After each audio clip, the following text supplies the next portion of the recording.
The old king lay beneath heavy velvet curtains, his breath shallow, his lips pale. The chamber was silent except for the uneven beat of his heart, each thud echoing like a drum announcing his end. Once, his voice had commanded armies and his gaze had bent rivals to their knees, but now, he was a frail man clinging to life. At his side knelt John, the king's most trusted advisor and lifelong companion. No crown nor oath had bound John's loyalty, only love. He had served since his youth, through wars, betrayals, and triumphs. He had held the king's secrets, guarded his sins, and carried his burdens. Now, as the king's hand trembled in his, John understood that his final duty was not to guard the kingdom but to shepherd a man through death. "John," the king whispered, his voice a dry crack in the still air. "I will not live past dawn. The crown must go to my son. But he is young, too young to see the dangers that lie hidden. You must promise me," he coughed, blood staining his lips. "Promise you will guide him, protect him from what I could not." John's chest tightened. He knew what the king asked. Protecting the young prince would mean sacrificing his own peace, perhaps his life. But loyalty was not a cloak he could shrug off. It was the very skin on his bones.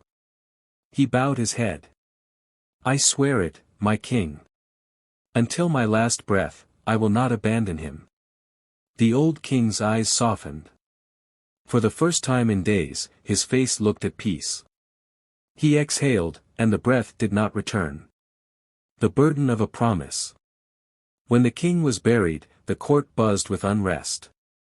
The young prince, barely 17, was crowned amid the whispers of scheming nobles and foreign envoys who smelled blood in weakness.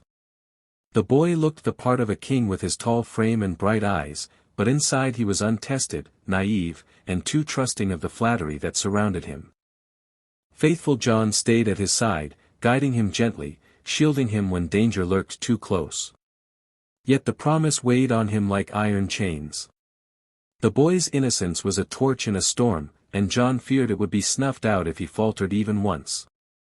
That night, while others celebrated the new reign, John stood alone by the old king's tomb. "You gave me a cruel gift, my king," he whispered.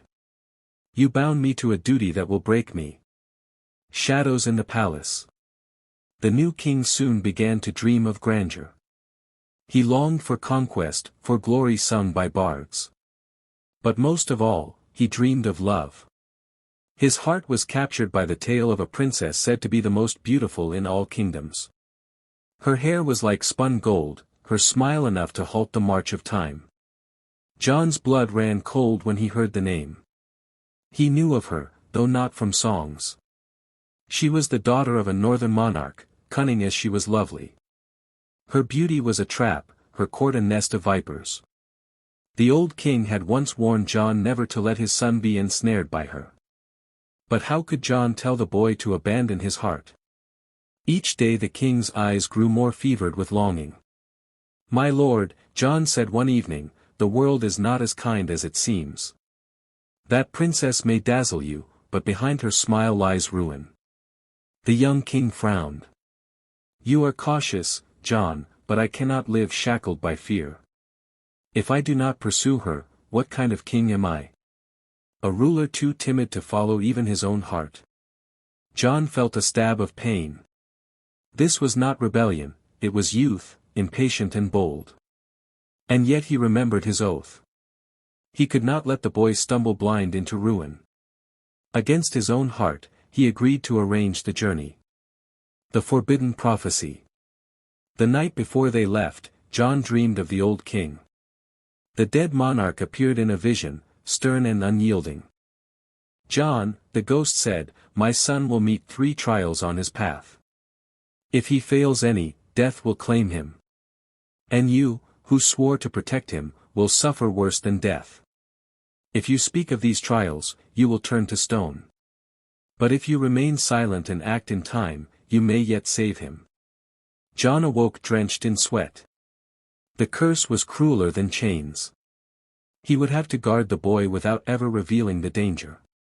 His silence would look like deceit, his actions like betrayal. And yet he had no choice. The first trial. The journey north was long and harsh. On the third day, they stopped by a lonely river. There, John's heart clenched as he saw the water turn black, poisonous vapors rising. He remembered the prophecy: the king would thirst and bend to drink, but if he did, he would die. As foretold, the young king knelt. "Such fresh water," he murmured. "My throat burns." John's hand shot out, striking the cup from his grip. Water splashed onto the earth. The boy stared in shock. "John! Have you lost your senses? Would you strike your king?" John bowed, swallowing his guilt. "Forgive me, my lord. I feared the water was foul." The king's eyes darkened. A seed of doubt was planted. The second trial. At the gates of the northern kingdom, the princess greeted them with dazzling beauty. Her smile was warm, her voice like a song. The young king was entranced, blind to the venom in her gaze. During the feast, golden goblets were passed around. John's heart stopped.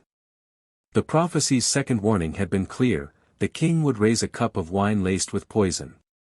Before the king's lips touched the rim, John lunged and struck the goblet aside. The wine spilled like blood across the floor. Gasps filled the hall. The young king's face burned with humiliation. "You shame me before my bride," he hissed. "What demon drives you, John?" John bowed again, his silence heavier than chains. The third trial. That night, the king lay in his chamber with the princess beside him. John stood guard outside, restless and haunted. The prophecy's final warning burned in his mind: the princess kept a dagger under her pillow. Before dawn, she would plunge it into the young king's heart. John waited, trembling, until he could bear no more. He rushed inside, seized the blade from beneath her pillow, and held it high. The princess screamed, feigning terror. The young king awoke to see John looming over his bed with a weapon. "Traitor!" he cried, his voice breaking with fury. Guards stormed in and seized John. For the first time, John's silence turned to tears. His heart screamed to reveal the truth, but if he spoke, the prophecy promised he would turn to stone. Bound and beaten, he was dragged away while the young king looked on with eyes full of betrayal. The stone of silence. The next morning, as the sun rose, John was brought before the court. The young king's voice was heavy with sorrow. "You were my father's most trusted servant. You raised me, guided me, swore to protect me. And yet you lifted your hand against me. For such treachery, death is too light. You will be executed at dusk." John met his gaze, tears burning his eyes. "My lord, forgive me." He could not say more. He bowed his head and waited for fate. But as the blade was raised above him, the prophecy burned in his mind. He could bear the silence no longer.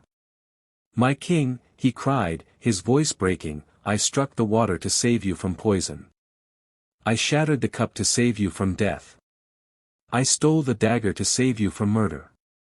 This was the oath I swore your father. And now my oath has undone me." The words left his lips, and his body stiffened. His skin hardened, his blood ceased. Before the gathered court, faithful John turned to stone, his face forever frozen in sorrow. Reflection. The hall fell silent. The young king trembled as truth struck him like lightning. His heart twisted with grief and shame. He knelt before the statue, tears streaming down his cheeks. "My faithful John," he whispered. "I doubted you. I condemned you. And now I have lost the truest friend I ever had." The stone figure did not move. Its eyes, though lifeless, seemed to gaze at him with the same loyalty they always had. The king ordered the statue placed in his chamber, so he would never forget. And every night, he sat before it, telling it his fears, his hopes, his regrets. The kingdom saw a boy grow into a man scarred by loss, a king who learned that trust, once broken, could never be repaired. And so the tale of the dying king and faithful John lived on, not as a story of glory, but as a warning. Loyalty is both a gift and a burden.